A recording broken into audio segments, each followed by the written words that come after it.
I'm standing on a beautiful stretch of the river Irthing. I'm just across the border into England in the region of Cumbria. The river Irthing is so close to Hadrian's wall. We're only just over 2 miles from the ancient English market town, the beautiful town of Brampton.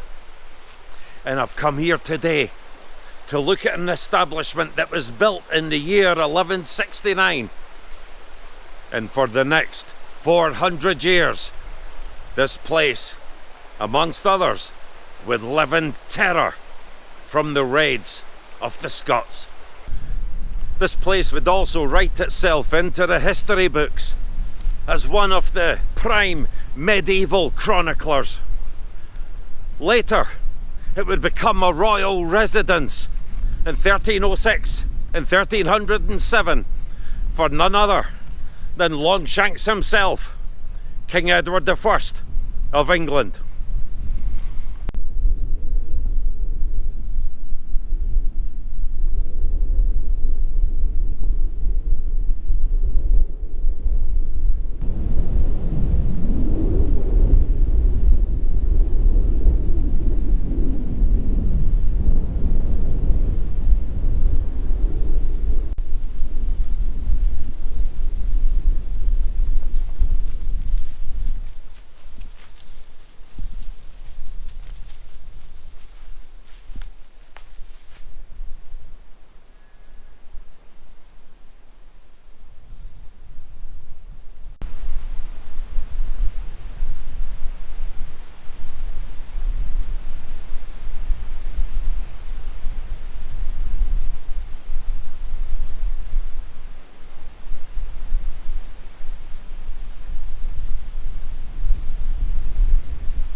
I'm at Lanercost Priory, probably one of the best preserved medieval monastic houses in all of England.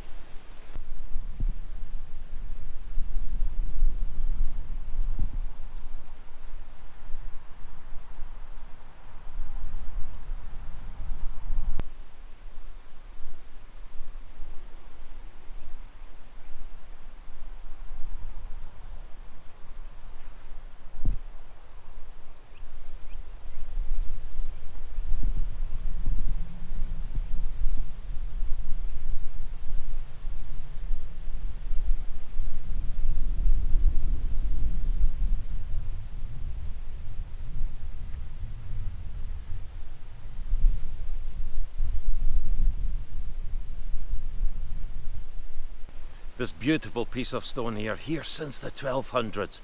This is where a giant cross was mounted on this base here, the cross of which is still in the church of Lanercost. But to think that all through these grounds here, William Wallace went riding around with his men, raiding here.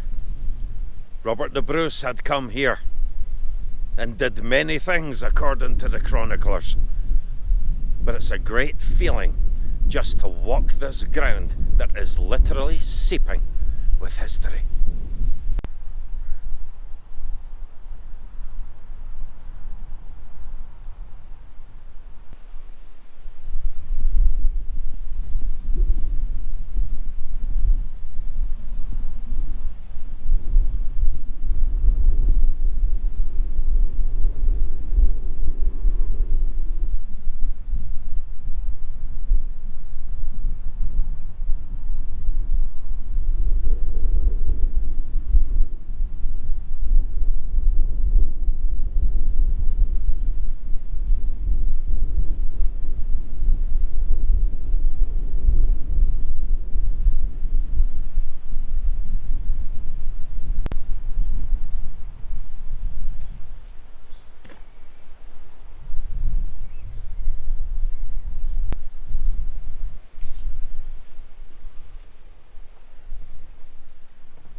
absolutely beautiful.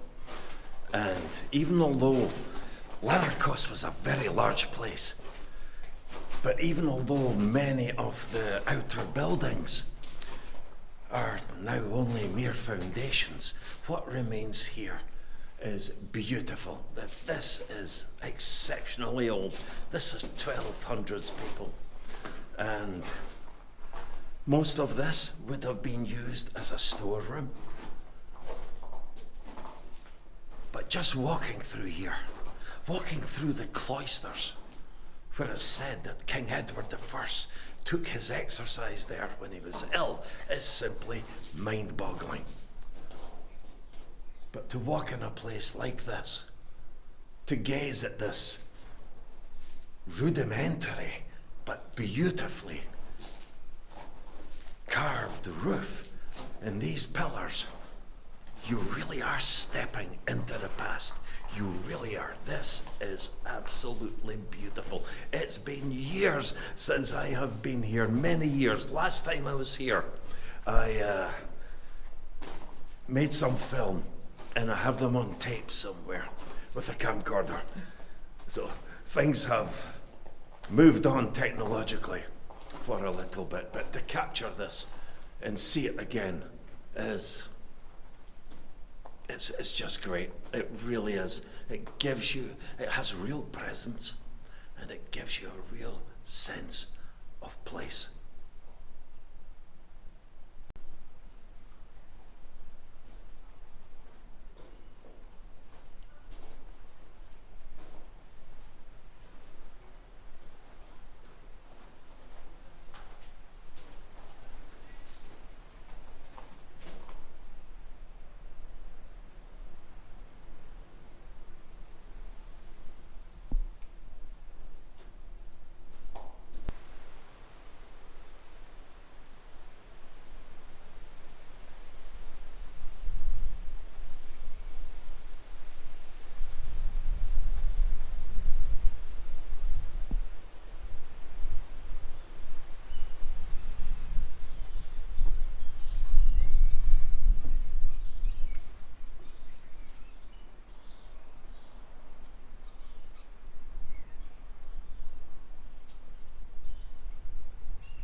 This here is the 14th century tomb of Roland de Vaux.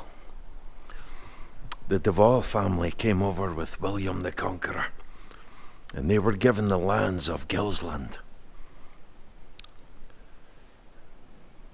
and the lands around here. Such a remarkable place, it really is. It's been many years since I've been here. This is all part of the old church, and you have many of the graves here, dating through the centuries.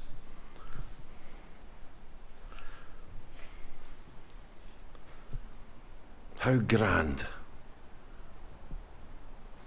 this place is.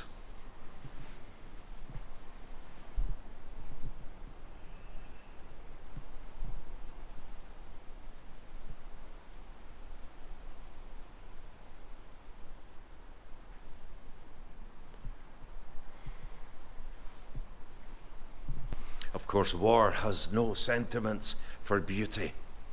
And when the Scottish Wars of Independence flared up in 1296, this place was raided in April of that year.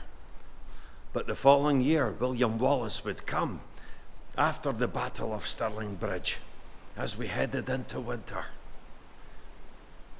And he would put this place to the flames. And the Lanercost chroniclers did not mince their words in writing of that man and the raids of the Scots. God's holy shrines has been defiled by thee. His temples thou hast burnt, O crying shame to see. Think not thou that such misdeeds shall punishment avoid, for Hexham and her sanctuary, polluted and destroyed, the famous house of Lanercost lies ruinous and defaced. The doers of such sacrilege must cruel vengeance taste. Let irons, fire, and famine scourge this wicked race, to whom henceforth nor fame, nor faith, nor treaty can have place. The Scottish nation, basely led, hath fallen in the dust. In those who forfeit every pledge, let no man put his trust. One thing is for sure, Edward I in his old age, his temper had not been quelled with age. When he came here in 1306, after the insurrection of Robert Bruce, and Bruce had been defeated, and he'd split his party up, the women folks of the Bruce had been captured. Elizabeth de Burgh had been brought here in front of Edward. What's worse, her father, the Earl of Ulster, was at Edward's side as he sentenced her to a life of confinement. Things did not go well for any of Edward's enemies, especially if they were Bruce's. At the attempted landing at Loch Ryan, the heads of rebels were brought here to Edward I.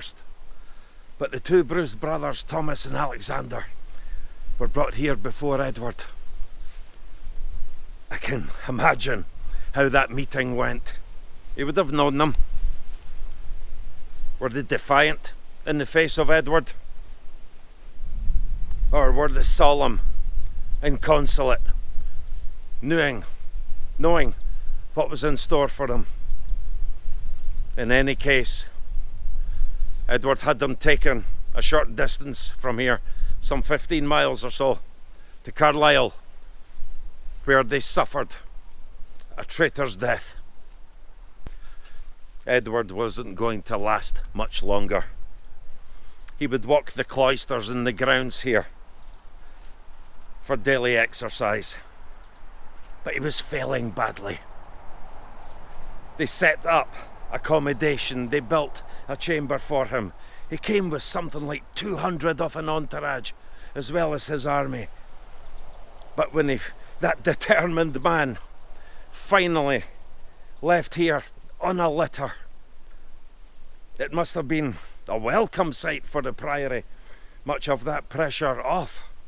But when he left here, it would be a painstakingly slow progress until he expired at Bruff-by-Sands, a short way from Carlisle. It is a beautiful place, and like many of the abbeys in Scotland and in northern England, especially here in Northumberland, they were directly in the front line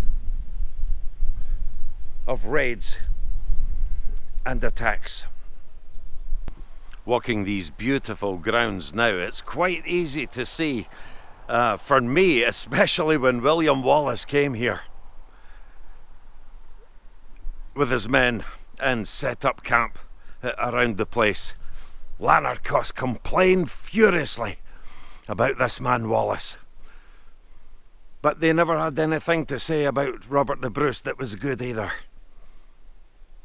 They accused him of a great many things that were criminal. But when you walk these grounds, you're walking in the footsteps of a frontline war. Now it's quiet, it's peaceful, it's tranquil and beautiful. But once a place where monks must have been absolutely terrified, isolated here in this English northern kingdom. No real means of defence. They could pay extortion money and hope for the best. Certainly when Edward I came, it may initially have been a welcome sight. But one look at this frail old man would not have instilled much confidence in his subjects.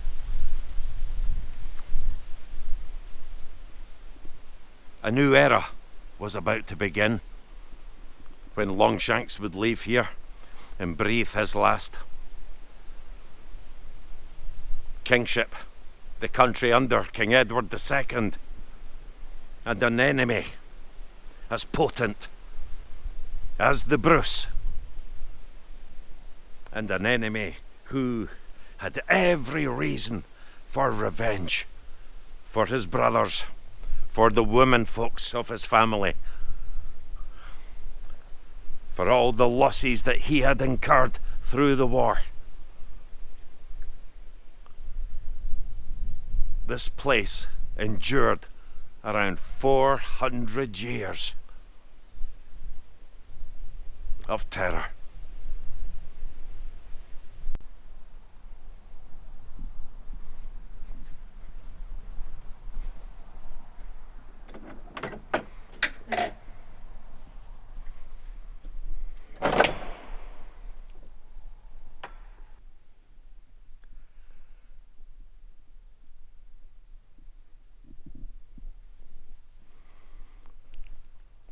So here we are in the modern church of Lanercost, folks, and this is the cross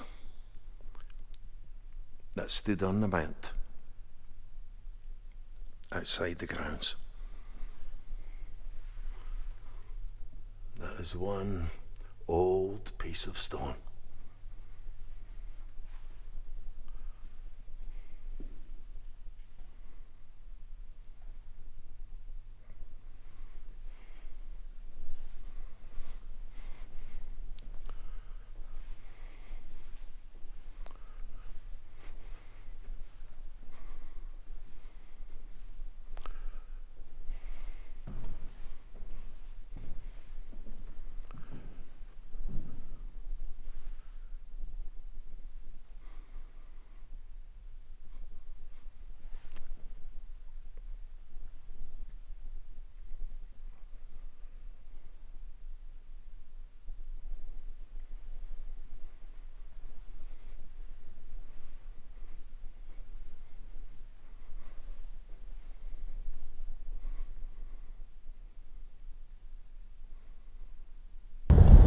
Thank you once again, folks, for joining me here at Lanercost Priory in Cumbria.